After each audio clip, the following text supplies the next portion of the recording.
things are really starting to pick up for the U.S. men's national team in 2021. 2 friendlies coming up. Lots of stuff to go over with the under-23s in the Olympic qualifying matches. Tons of stuff. I'm excited. The possibility of Reyna and Christian Pulisic playing on the same field for the first time. Stars and strikes. The road to Qatar 2022 is back. Here we go. Christian Pulisic scores! Redemption for the United States! Barely 15 seconds into the second half. Solo goal! USA lead! Yeah, guys, welcome back to Stars and Strikes, the road to Qatar 2022. Like Chaz mentioned, this is going to be a busy period. I mean, it already has been a busy period this last month. After kind of a dry spell in January and February, we finally got to see some of the boys. Obviously, some of the senior players are with the U23s at Olympic qualifying. But now we got the March camp running too. That's going to be a lot of good stuff, especially like you mentioned, Reyna and Pulisic together. We got Sargent over there now. So it's a lot of fun stuff. We'll definitely get into that all later. But first and foremost, we got to go over some housekeeping items and address the boys' progress over with their clubs. So just start out by talking about probably the biggest news. Serginho Dest, man, come on. Yeah, scoring his first 2 La Liga goals for Barcelona. He scored a brace, 2 both off the right side. The first goal was a nice through ball from Messi, 1 touch, and then a finish into the far corner. Really clean, calm, and collected from Serge. And the second one was off of a rebound where he just made a late run into the box to score his first brace for Barcelona. And it's really good to see Serginho getting on the score sheet because we know earlier in 2021, he went through a little bit of a rough period. Barcelona defensively were getting torched. He had a really poor game against Mbappe where Mbappe just ran him. And this is going to be good for him to get his confidence back. He's been a bright spot for Barcelona this season. And the more and more he's able to play and develop, he's going to go through the growing pains, but now he's going to go through the highs, and it's just going to make him a better player in the long run for us. Yeah, and we we've seen Barcelona all season, and they've struggled while they've also been able to dominate teams. And a lot of the times when Dest is able to find that position high up the field, like he did against Real Sociedad the other day, that's kind of when he's able to get the most out of him. But obviously against the teams like PSG, against other likes where Barcelona has been struggling, there is some systematic adjustments that have to be made. Serginho Dest isn't going to always have that freedom, but it's good to see using this opportunity against a side setup like Real Sociedad was, using that as kind of a confidence boost. I think he definitely made the most out of it. Those 2 goals are going to go a long way for a right back like him. You know, it's going to be the world of when you see that space high up the field. You know what you're capable of now just because you've got that out of the way. And it's not like Real Sociedad is a bunch of farmers. I mean, they're in 5th in La Liga, which is still one of the best leagues in the world. Like, obviously, it's not been their year. The teams are a little bit down. Real Madrid and Barcelona aren't what they have been. Atleti is doing pretty well right now, sitting atop of the table. But Real Sociedad, like I said, is in 5th place. That is a good team. Barcelona absolutely dominated that game. And a big part of that was Serge. Yeah, and we talk about domination, and you just kind of see that from Serginho when he's, pulling those tricks. I saw so many GIFs all over the timeline, GIFs, whatever you guys call them. But I just saw so many of him pulling little stunts, tricks on that side, and that's how we're getting a confident Serginho back after that kind of rough patch. But it's good to see it because we know this guy's he's got all the tricks in his bag, not up his bag. But yeah, moving on, we got another guy with a brace. One that's kind of always in and out of the news. Obviously, has been disappointed to some degree, but it seems like on this loan spell now he's kind of catching some better win. Tyler Boyd with a brace for his club over in Turkey. What do we make of that? Well, it's good to see him back. He was hurt. He had some suspension thing back, so he really just hadn't played a lot of games until this recent period. And now he scored 3 and 3 in the last 3 for them, and he's definitely a player that I think is good enough and is talented enough to be a member of this squad. Is he going to start over the likes of Pulisic and even a Reyna at this point? Probably not. But at this stage, I think he's probably still a better player than a Paul Areola. I think at this stage he's better than the likes of Jonathan Lewis, who we're seeing with the under-23s, Julianez, who had a withdrawal from the under-23 squad. But I think there's a place for him, especially just because he has that ability to get a shot off so quickly. It's special. Do you think we will eventually see him with this group of guys? It seems like we've almost been, I don't know if it's just, with Greg's preference that he's choosing those guys like Lewis, Areola, even De La Torre now, who used to be a wider player, more of a central midfielder now, but it seems like a lot of players are getting the nod over Boyd, who hasn't gotten a sniff of the national team. Do you think we'll see him anytime soon? I definitely think upcoming with the likes of Nations League qualifying, and then hopefully the Olympics involved in there too, that there's a lot of games that need to be played, and we're going to need players. I think the reason we haven't seen him is because he just hasn't played matches. The reality is he hasn't been sharp because he hasn't been in those matches, and the only way to get match sharp so that you can perform for the national team is to be able to play and perform for your club. Yeah, simple as that. And I mean, this is definitely 3 goals in 3 games is definitely going to go a long way and help them get back that sharpness, that confidence. Another player who's going to need to get that sharpness and confidence back, as much as we hate to say it, our Captain America, Christian Pulisic, finally had a good game out in the FA Cup against Sheffield United. Hopefully, could be the start of a better purple patch for him after kind of losing out with interest under Thomas Tuchel. But yeah, Chelsea moving on into the semifinals again with a 2-0 win over Sheffield United. Yeah, apologies for that cough. If you guys can't tell, I got a little cold going on, but we're good. We're powering through it.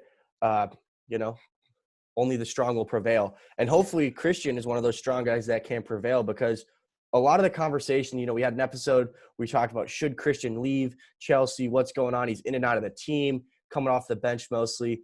But the last couple of games, he's really starting to seem like he's starting to get his stride. When he came off the bench in the Champions League, had a nice assist for Emerson when he came off the bench to pretty much wrap up the game against Atletico, and then a man-of-the-match performance. He didn't get on the score sheet, but he was lively, and as always is just completely dangerous when he's on the ball. And hopefully this starts to get things rolling. Maybe a couple goals at this camp for the national team really get things going for him, and he starts rolling again. We get to see the best of Christian Pulisic like we saw at the end of last season after quarantine. Yeah, and like you mentioned last episode, we talked about him leaving, and but we also talked about the chances that he's going to have in the next few months. And now you have Chelsea in a semifinal against Manchester City, and you have Chelsea. Who are they playing now? They're playing Porto. That's right. So you're in 2 semifinals now of 2 huge competitions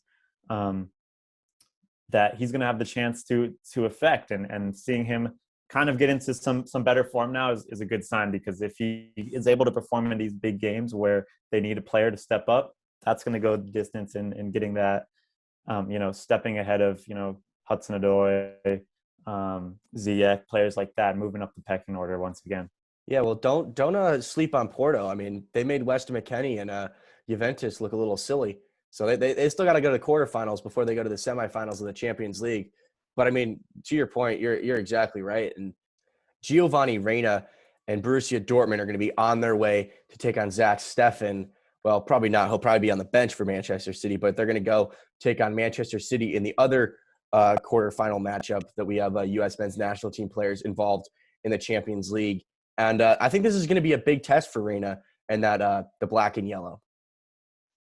Yeah, because, obviously we know how Man City plays, and they're going to want to dominate. They're going to want to dominate Dortmund on the ball, always have the ball on their side of the field.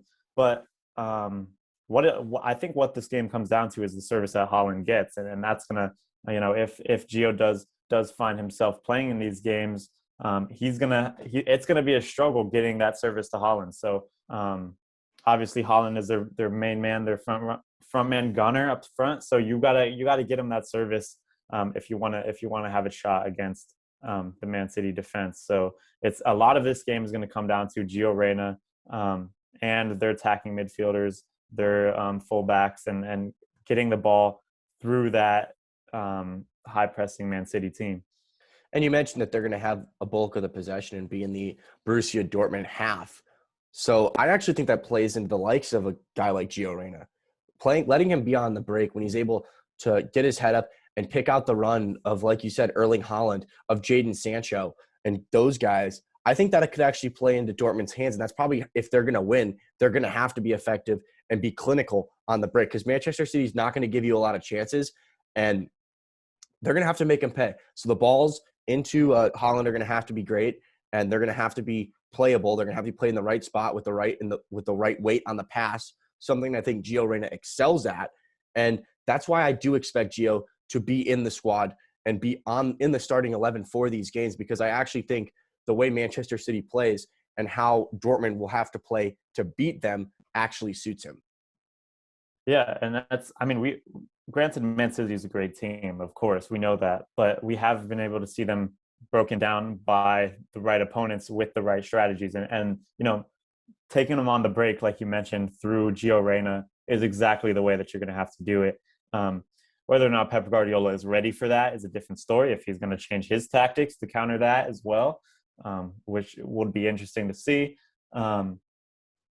However, Dortmund definitely does have the quality and the players through Reyna, Sancho, and Erling Haaland, like you mentioned, to finish off the counters. They can definitely do it. It's not. I wouldn't say that this is going to be an easy match for Man City at all, because of the players that Dortmund can line up on the break.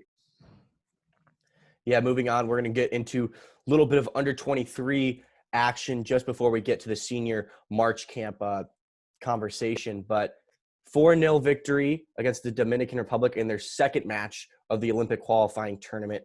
It was a bit of a rough first half. Second half started to get things going, put 4 goals past the Dominican Republic. And a lot of that had to do with the substitutions that Jason Kreis made, subbing on Hassani Dotson of Minnesota United and my man of the match, Djordje Mihailovic from CF Montreal. Yeah, and it seemed like the side was set up for it from the first half. I mean, we saw it was pretty lackluster, and it made sense seeing how the team was set up. I mean, we had 4 midfielders, and then I don't know whether it was the diamond or what we had set up, but it was just it wasn't a very attacking minded team, in which we should have been taking it to the Dominican Republic from the gates. There just wasn't much to show in the first half just because of that midfield setup. But as soon as those substitutions were made, obviously the goals started flowing. Yeah, and you mentioned that the setup, they played Jackson Yueill, Johnny Cardoso, and then Andres Pereira in a midfield 3. Those are 3 defensive holding midfielders. The team just lacked some creativity. Johnny Cardoso actually was probably the most creative out of the bunch. He hit the woodwork right before actually the first goal that we scored. Jackson Yueill getting his name on the score sheet. Nice little finish.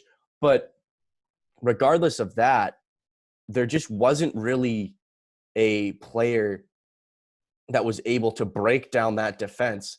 And when you saw the substitutions, that player was Djordje Mihailovic.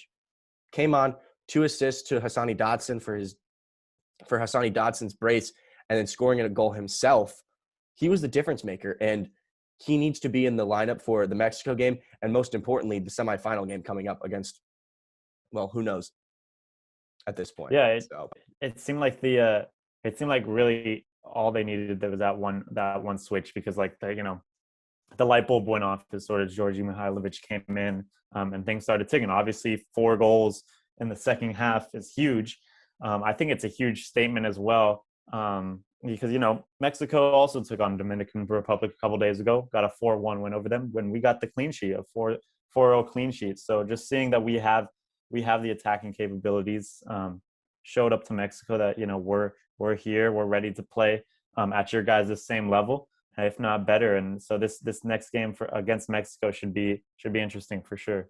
Yeah, and you mentioned the game against Mexico. Games against Mexico are always going to be intense. They're always going to be interesting. However, this is not the most important game. The most important game is that semifinal one-off, because if we win that semifinal, we're in the Olympics. If we lose it, we're not. So it's going to be interesting to see if Jason Kreis makes the cautious and smart play to rest some players like Justin Glad, maybe Jesus Ferreira, and guys like that who are on a yellow card. Because if they get a yellow card against Mexico, they won't be able to play in that semifinal game. So, if you really think guys like that who are on a yellow card are part of your best 11, I don't play them against Mexico. Yeah, and obviously playing them against Mexico, playing them against any team is a risk. If you're trying to prevent players from getting a suspension, but playing them against Mexico, our rivals, it has the potential to be a bloodbath. So you don't want anyone to be, you don't want that risk factor to be going against you if you in a big game like a semifinal that we have coming up. So it's going to be interesting to see if we're able to put our pride aside and hold out to the semifinal, or if Jason Kreese wants to get a big statement over guns Mexico. a-blazing. Exactly. Yeah. So a conversation I want to have about this under 23 is the striker position. Jesus Ferreira has gotten the nod over Sebastian Soto in the last 2 games. He scored in the first game, the only goal, the winning goal against Costa Rica in the 1-0 victory.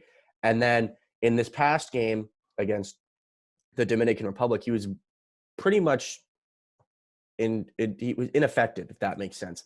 That game kind of seemed to suit Sebastian Soto, your classic number 9, get in the box, good in the air, poacher type player, as opposed to a false 9, because you knew Dominican Republic was going to sit back and defend. Where do you think that Jason Kreese should go with for this Mexico game? It's a good question, because it's hard to say if there will be that kind of space for Ferreira to operate in, because obviously Ferreira is very lively, likes to make space, put pressure on the front foot. So it's obviously 2 very different strikers, and they will totally affect the system that you're playing. So, but for me, I think you're going to want to go with Sebastian Soto for this, because it's if the game is scrappy, if the game comes down to it, if you need set pieces, if you need, if you just need to start lobbing things into the box because of how tightly or tense the defense is holding, you're going to just want to spray things into a player like Sebastian Soto, who can make something out of a ball, a loose scramble in the box. Yeah, and something you didn't mention was the fact that Ferreira is on a yellow card. And regardless of if you think Sebastian Soto or Jesus Ferreira is part of the best 11, if you think Jesus Ferreira can help you win the game in the semifinal, you want him available to you. It's only a 20-man squad. If you have a player or 2 suspended, you're in real trouble, because there's 5 subs being able to use. If you have 2 players suspended, your team is now 18. So there's significantly less players that you're able to choose from to substitute into that one. I tend to think that Jesus Ferreira would actually probably suit a Mexico game better. However, because of the yellow card effect, I think it's Sebastian Soto's a no-brainer here. The weakness of this team is not really striker. I think that is a strength. Both of them are quality and capable center forwards for this team. The weakness, I think, is out wide, because after Yuli Yanez had to withdraw from the squad because of injury, Jonathan Lewis is the only one of the wingers that's actually really done anything. Sebastian Saucedo had a couple nice created chances, put a few balls into the box that were good. However, there just wasn't really much there from Saucedo. Benji Michel has been largely ineffective as well. It just seemed like they just didn't do much. Like, they had opportunities and yet didn't make the most of them, and they didn't play the right pass, didn't play the right shot, and just made the incorrect decision, or when they made the right decision, the final product just wasn't there. Yeah, and that's something to consider too when talking about Soto, because Soto obviously is a player that's going to have to rely on those wide players to affect his game for the better too. So if we are to play Soto, which would probably be most likely, as you mentioned, it's going to have to be not just a big game from Soto, because he can't do everything on his own. A player in the box like that, he's going to rely on these wide players. So if there's a time to get a big performance from Michel or Lewis, it's going to be now, because we're going to have to bring that ball into the box somehow, and it's going to be from our wide players. Yeah, and I think, especially if you're going to play Sebastian Soto up front, Djordje Mihailovic has to be a player of this team. I think he has to be the creative focal point of this team, regardless of if you're playing Soto or Ferreira, whatever, because he seems to be the one midfielder that we have that has that it factor in terms of just can play a ball, can beat a man on the dribble, and open up everything else for your attacking 3. All right, and then when it comes down to it, I mean, these are obviously very competitive games, but we also got some non-competitive games coming up with a different batch of guys, which are still fun to look forward to, just because we get to see them play together. Our March camp is underway with a lot of the senior team players. We have a game coming up on Thursday, actually, the day after that U23 Olympic qualifying game against Mexico, against Jamaica. So we're playing Jamaica on Thursday, and then we have a second game against Northern Ireland. It should be two pretty interesting matches because we have some personnel that we haven't seen before. We have a different batch of midfielders that we'll be able to throw in there, as opposed to the usual Adams McKennie mix. We'll be without them both, and we'll have to try some new things. So it's going to be an interesting camp. Obviously, I think from the last camp we didn't learn as much from the primarily United States-based team. But I think we could learn some more here just because of the clientele that we have at this camp. Obviously, against some larger European and Jamaica, a good opponent as well. Yeah, like you said, this is an interesting squad, and I think the most interesting thing about it is this is the strongest squad that we've seen from a U.S. national team in a long time. I mean, like you mentioned that McKennie and Adams aren't there, but outside of that, maybe a guy like Josie Altidore who's not in the squad. This is going to be the closest thing we've seen to a full strength squad and starting 11, I think, that we've seen in forever. And I think it's just in time because this is the last camp before we get into that Nations League and then into World Cup qualifying, Gold Cup type games where the games start getting really competitive and important. So this is going to be really interesting. And the thing that I think has me most excited and should have every U.S. soccer fan excited and salivating over the fact that we can see Christian Pulisic and Reyna on the field together for the first time. Yeah, and this is going to be, we could talk about being without McKennie or without Adams, but what is going to make this game more entertaining is not McKennie or Adams. It's going to be these two up front. I mean, depending who is between them as the striker, it's going to be incredible to see just these two creative, wide players make stuff happen up front. It's definitely excited to see them both. We've seen them both, snippets of both them apart, and they've been largely effective. And now having them together is going to be hopefully something that is going to be a defining factor of this United States men's national team's attack going forward, because this can be something worth talking about for the next 5-10 years if this partnership starts popping off. 5-10 years, hopefully 10 to 12 years. I mean, Christian Pulisic is 22 years old. Reyna just turned 18. So there's still a lot of room and a lot of time for them to start to get to know one another. And what a better opportunity than now. I mean, the more games they get to play together, the more prepared we're going to be for World Cup qualifying, the more prepared we're going to be, hopefully, for those World Cups coming up. And if we want to compete, if we want to win those tournaments, we're going to need both these guys, because at the end of the day, these are our two most talented attacking players that we've had since Landon Donovan and Clint Dempsey. And these guys probably have the opportunity and the talent to just blow the roof off of what those two guys did. Yeah, and it's it seems like almost every big football playing nation has their top names on the first names on the team sheet, the first on the starting 11, and it seems like these two guys can be those names for us. Obviously, Pulisic has been that guy for the past few years, but like the Pulisic-Reyna partnership can be something that makes that strikes fear in opponents. That just because of how creative, how lively those two can be together, and how detrimental they can serve as an attacking partnership, regardless of who is in between them as striker. This is a partnership that we're potentially going to see in the next week. That it's going to be something to talk about for a long time. So, just going off of that, you want to talk about our preferred starting 11s. Obviously, I think we've nailed down who our two of our front three is going to be. There's one thing I want to mention between the two of them before we move on to the other stuff. I think their skill sets actually complement each other well. We've seen Christian Pulisic. He's best with the ball at his feet. He can beat a defender. He can dribble through a team and go score a goal. And he's got that magic in him. The thing with Reyna, I think Reyna's best skill set is actually his ability to play balls and his distribution, especially on counterattacks. I mean, you can just see it now Reyna picking the ball up on a counterattack, playing a nice weighted through ball to Christian Pulisic on the left wing, 2 touches, cut inside, boom, far post, goal. And I mean, I could see that happening on repeat. And I hope it happens on repeat. Against Jamaica this Thursday, because I definitely can. I already see it right now. I hope so, and you know what? I hope it happens in World Cup qualifying and in a World Cup. Even more so. I think these two are definitely going to do some damage, man. It's super exciting just to think about, salivating over, like you said, and you know, we're about to see it this week. It's something like, as a United States men's national team fan, you know, we get excited over McKennie and how our midfield is looking. We saw that that midfield coming together. We had that episode when we talked about Yunus Musah kind of completing that midfield 3 with Adams and McKennie. But now it's time to work on that front 3, complete that front 3. We have Pulisic, who's been with the team. Gio has been with the team separately.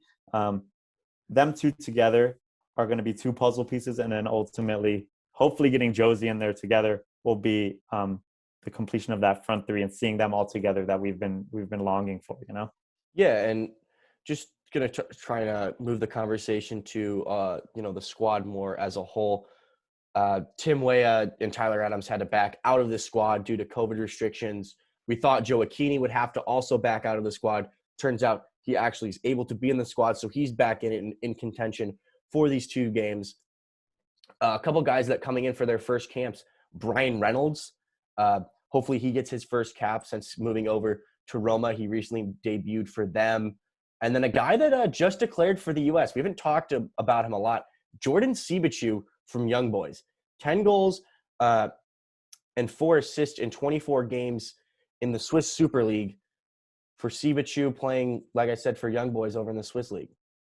Yeah, and this is you know, it's great to see just these names kind of pop out of nowhere and then just see how they are playing in their own respective clubs, because he's been popping off for Young Boys. It's kind of been out of nowhere just because he's recently declared for the United States, and it's great to see that. You know, we talk about having depth and building depth all these years. We talk about different guys in different places doing X and Y for their club teams, and this is just another guy who's doing great. And then now he's, you know, we're given the chance to see him with the national team, and it's exciting stuff. He's doing great at his respective club, and just seeing him, how he meshes with the guys at his first camp is going to be telling, just as another option. I mean, he's got a shot at getting in a position that we need. So let's see how he does.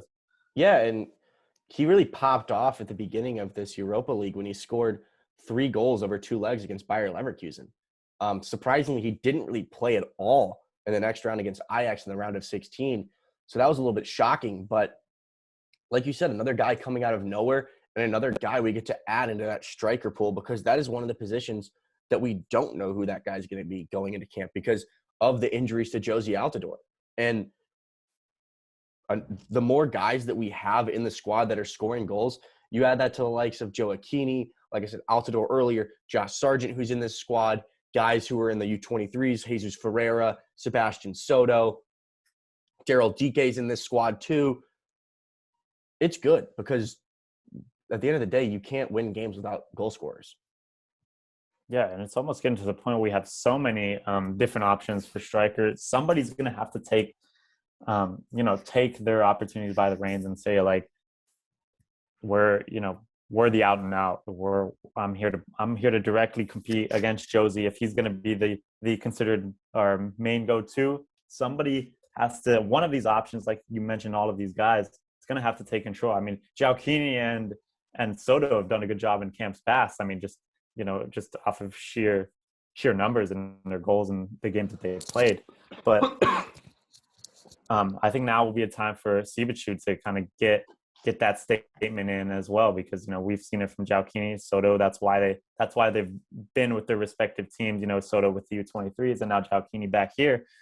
That's why they're given the chance. So let's see if Cebachu can be another one of the guys that's called back in camp's future, if he can make a statement this time. Yeah, let's get into the preferred starting 11s for the Jamaica game as we start to preview that game in specific. Thursday, 10 a.m. Pacific time. against a CONCACAF opponent. Ryan, in the goalkeeper position, I think we both are going with the obvious. The number one is Zach Steffen. Yes, sir. Zach Steffen. I think it's important to have someone like a leader like that in between the posts. If assuming that this is the game that we're going to play our stronger team in, the CONCACAF opponent, if we want that big leader in between the posts and kind of directing the team from the back. So I think it's going to have to be Zach Steffen. And the reality is he needs game time as well. As the number 2 to Ederson at Manchester City, he doesn't play week in and week out. So the amount of games and the more games he can play, the more prepared he's going to be for those competitive matches coming up in May and June in this summer.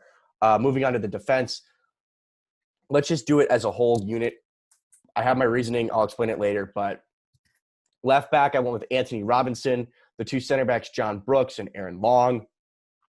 And then right back, Serginho Dest. Okay. See, that's where we kind of vary. I'm going to go with Cannon, Brooks, Long, and Dest. I think we've had this debate many times. I don't know. I think a Cannon offers a lot more going forward, and if we're playing against a CONCACAF opponent, especially with Dest that height of the field, I think it's great to have both wings, both outside backs shooting high up off the wings. So that's what I want to see more of Cannon. Honestly, though, Robinson is getting up there as well as far as his attacking plays goes. He's definitely been improving on that. So it's kind of a toss-up between the two. Yeah, and the reason I went for that back line is I simply just think that's the best back line that we have. I think it's the most balanced back line, and I think they need to start playing together. The most important thing for that is, in center back partnerships and then the partnerships with the fullbacks is playing together, getting to know each other, figuring out your offside traps, figuring out your overlaps, how to cover for each other, and so on.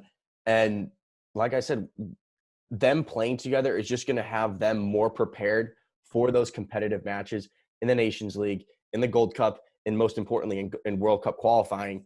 And the more matches I think that they can play together, the stronger our defense is going to be, and it will free up our more attacking players to do what they do best. I mean, yeah, that's a fair point, because definitely defense, a defensive partnership isn't something that's made overnight. It's, I guess, you can't just throw anyone in there, like we are doing with the front three, just kind of testing different players. So it's really important for them to start building becoming part of a unit. But for me, it's hard to say if Robinson is part of that best back four, because Cannon also deserves to be part of the conversation as well, because he's time and time proven as well that he can be in our best four too. Yeah, let's move on to the midfield. Holding midfield, there's really only one option that I see here. It's Kellen Acosta. Now that Weston McKennie and Tyler Adams have had to back out of the squad, Michael Bradley's not involved with this one, and then Jackson Ewell is over with the under 23s right now. So I think Kellen Acosta has to be the guy to go with here. He played really well in the friendlies over in the January camp with the US-based 11. So we'll have to see how he does with the European boys. Yeah, I also put him in as our holding guy back there just because there's no options. But it's obviously he likes to be a bit further up the field, but I think this can be a good opportunity for him to kind of find a position on the field that he can actually challenge for, because like you mentioned, Jackson Ewell and Michael Bradley are the only other guys that may play this position. And that's something that Acosta should look at and say, I'm not competing against Christian Pulisic or Weston McKennie for this spot. Like those aren't guys that are undroppable per se. Kellen Acosta could be the first name on the team sheet in our best 11 in this position if he kind of fits that role and suits himself to it. So it's a big opportunity for him. For the other two midfielders, I kind of went for a more of a realistic starting 11 rather than my preferred. I went with Yunus Musah just because he is that guy that we're all begging to see as his nationality is now pinned down, and I'm sure that this is going to be kind of that chance to parade him. So let's see it. Let's throw him in right off the bat, and then of course our beloved Sebastian Lletget, I think, is going to be the guy next to him. Dude, no. When I look at the midfield as a whole, I think that's just how it's going to look. Obviously, I'm not vouching for it. I'd love to see De La Torre or Odasoe in there as well, which I think we will see coming off the bench. But I just think that to balance the midfield off is going to be legit in there. See, I went for my two eights and more attacking midfielders. I went with Yunus Musah, of course. Just can't wait to see him again in a U.S. shirt. He made a big-time impression in those first friendlies he played for us, and I just can't wait to see the player that he can become for us. And then I went with another young guy. I went with Brenden Aaronson. He's been killing it with RB Salzburg. And at the end of the day, I went with them because they're two more of an exciting players. They're younger players. I just rather see them play together and play for the U.S. because we've already seen Sebastian Lletget. I know what Sebastian Lletget is. I know what he does well, but we also know what his limitations are. I think Brenden Aaronson and Yunus Musah both have higher ceilings, and I think going forward, they're going to be more key players for this team. Yeah, and as much as I'd love to see Aaronson in, that would definitely in my preferred starting 11, which I guess this was. I just tried to be witty and throw Lletget in there because I know he's going to find his way into the team somehow. He's been in every team, every squad, every star. Out of all the players, Sebastian Lletget is the guy that seems to just Greg Berhalter just loves. Yeah, and obviously I think Aaronson would fit that role better, and I think he would give us more of an attacking outlet than Lletget. But when we get into talking about our front three as well, that may also help dictate what our midfield is going to look like, just because we now have the option of having Gio Reyna and Pulisic together, two players that can drop deep and play the 8 roles and then pull the ball out of midfield and into attacks. So I'm assuming you went with Reyna and Pulisic on the wings? Yes, sir. Yeah, of Brandon course Pulisic on the wings. I mean, that's what I went with. Those are who we want to see. I think that is why we're most excited for these upcoming games, is to see number 7 and number 10 on the field together finally. We didn't get to see it last time because of injury to Pulisic, and the two most talented players that we have in our player pool in terms of just ability on the ball and, like I said, just pure footballing talent and ability that can just do things that other players just simply cannot do. Cannot wait to see them on the field together. We both went with the 4-3-3 formation because that's how Greg has been setting up the teams. That's how Jason Kreese has been setting up his teams down in the U23s. So it seems like that's the system that Greg is trying to install with this national team. So I went with Christian on the left, Gio over on the right. That's how we saw Gio play in the previous friendlies, and I think Christian's better on the left than he is on the right. The one thing I would say before we move on to striker is, do you think Christian is better for this team out wide or centrally? Because before the emergence of a guy like Yunus Musah, I thought the best option for this team would be to go with a 4-2-3-1 and have Christian almost playing in that number 10 role centrally, having the free roam, being able to go wherever he wants, finding that pockets of space and attacking the back line that way with the ball at his feet. But now it's almost like if you can allow him to do that on the left side, he'd be able to do that and it'd make room and it just allow other players to do what they do best as well. Yeah, and I think now seeing what our player pool looks like, seeing the options that we have, we don't need Pulisic in a central position anymore. And I think, seeing him, how he plays at Chelsea wide, I think that's where we should be getting the most out of him as well, because we can slot Aaronson in the middle, or we have plenty of midfielders that we can rotate or shuffle up to get us an attacking option through the middle. But that wide position where Pulisic would be is something irreplaceable with the player pool that we have. I think he offers the most out of anyone. Where we could find someone to get that creativity down the middle, we can't find someone to get that creativity down the wings. So I think ultimately, that's the place where he has to start growing and developing, because that front three with him out wide will be devastating, to say the least. Him and Gio Reyna, man.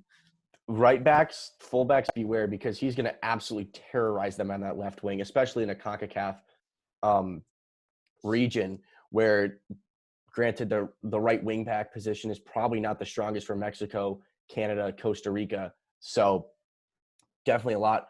And let's not get it twisted. This team is going to be built around Christian Pulisic. He is the guy.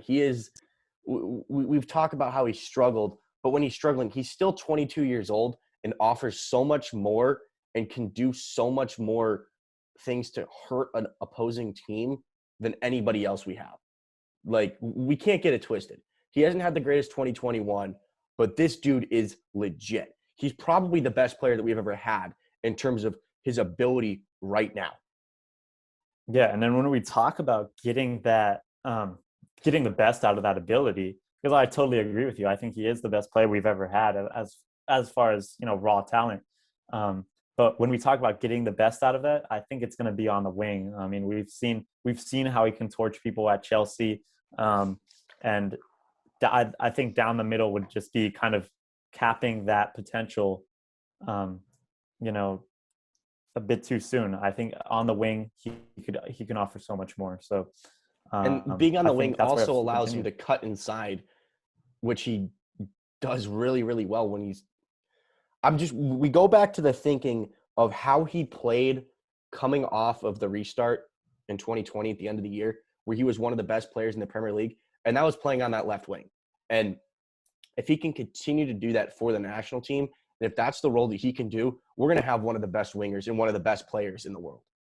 Without a doubt. And going off of that, who do we think is going to be the guy down the middle to cap off on all this creativity Reyna and Pulisic can present? Who do we think is the guy down the middle? For this game, I'm with Josh Sargent. We know the talent's there. He's been absolutely on fire. He's in really good form right now for Wolfsburg for Werder Bremen over in Germany, scoring goals at a much more prolific rate than he has in previous seasons. I believe he was my most disappointing player of 2020. And he started 2021 a lot better. And the reality is we just need to see him on the score sheet, getting involved, scoring goals, because he's a striker. And if Josh Sargent wants to be the number 9 for this team, which he 100 without a doubt has the talent to do, he might be the most well-rounded in terms of talent guys that we have of these young strikers coming up, of what he can do, because he can play with his left foot, right foot, hold the ball, play in behind. But we just haven't seen the end product from him on a consistent basis. Yeah, and you know, we have Giacchini, we have Cebachu as well, who are also doing very well in their respective leagues. But this one for me was kind of a coin toss between Sargent and Daryl DK, actually, because I think they're both they're both doing great, especially DK on his loan spell. He started hot. Yeah, they're both hot right now. I mean, granted, so are Cebachu and Giacchini, and it just goes back to that conversation of having so many options. But for me, I went with DK on this one just because I want to see more of him. I think he has a skill set that can bring our team through the roof. Just that size, with also having the ability to, that size plus control. Having that player in the box is going to be super, super beneficial if we start giving him the minutes. And I just want to see more of him. Obviously, it's going to be huge to see Josh Sargent with this team as well, though. So that's why I mentioned it being a coin toss, because it really is an important time to see either one of these players play with the national team. Yeah, and one thing to mention about Daryl DK is playing with Daryl DK can prepare these guys to play with Josie Altidore. I mean, we know Josie Altidore hasn't been in the greatest form, dealt with a lot of injuries, so hopefully he can get healthy. But when Josie Altidore is healthy, I know he gets a lot of stick from fans sometimes, but the reality is he's the most proven goal scorer that we have. And he scores goals for the national team. He's our third all-time leading scorer. And if he gets healthy, I wouldn't be shocked if he ends up as the all-time leading goal scorer when things are all said and done on his career. And you mentioned that big, powerful hold-up player, able to turn your man and slot into the top corner. We saw the goal that DK scored, the absolute laser beam a couple of weeks ago. I think that's a very interesting proposition. With that being said, I just think Josh Sargent is a little bit more along in terms of his development with the national team than DK. And I want to see him when he's fit and firing with other young guys too. So would I be disappointed if Sargent isn't in the first 11 and we get to see DK? Not at all. Would I be disappointed to see Joaquini? No. Cebachu, all these guys are just extremely exciting. And it's cool to see that we actually have options now because just going back in the years when Josie Altidore went down, we literally did not have anybody else. We'd have to play the likes of Landon Donovan, Clint Dempsey, great players, but they're not number 9s. We had to play players out of position. We saw Aaron Johansson come off the bench in the game against Ghana in the World Cup. And, you know, the reality is he just wasn't good enough. Yeah, no, I mean, it could definitely honestly be anyone in this scenario. We have such great striker options, but like you mentioned, Sargent is more along in his development on his path. So I'm sure we'll see all of them, but it'll be interesting to see who starts. But going off of that, what do we think for score predictions? I'm going big. 5-0 to the U.S. Big day from Christian Pulisic and Gio Reyna. I think the first goal is going to be scored by Christian Pulisic on a counterattack from Gio Reyna. Ball slighted through across the middle. Christian cuts into on his right foot. Far post, like I mentioned earlier, goal. I think Josh Sargent gets on the score sheet. Maybe a debut goal or a first goal, for Yunus Musah. Daryl D came in coming off the bench. So I think it's going to be a big win. I think this is the strongest team that we're going to see prior to World Cup qualifying before the friendly that we get in there anyway. So go big or go home. I think the U.S. are going to go big. 5-0. Let's go. Okay. I'm with you in the boat. Maybe not 5-0. I don't know how much it'll be, but I think it'll be a big day. It'll be interesting. I know we want to have a talk about defenders too, so we'll see how that goes because I can't see us maybe conceding. But let me see. I think I might go for, I don't know, just for a more dramatic, I'll go for a 6-1. Just because. Why not? Would you rather have a 5-0 or a 6-1 victory? That's a question. Because I tend to go with the 5-1 because of the clean sheet. Beat defensively. You still beat the team. You beat the living crap out of the team still. Get on the team sheet, on the score sheet, But yeah. I'm 100% with you. I'd prefer the 5-0, but I do think there may be a shot of us conceding. I could see it happening. So I'm going with 6-1. Why not? All right. So 6-1, 5-0. A lot to live up to for the boys. I can't wait to see them, especially like we keep mentioning, Christian and Gio on the field for the first time. Hopefully we see that on Thursday against Jamaica. On Wednesday, the U23s play against Mexico. So we got a lot of content coming out for you guys. Post matches, halftime shows, everything. So make sure to stay tuned for that. For Chaz, Messman, and Ryan Deeb, see you guys next time.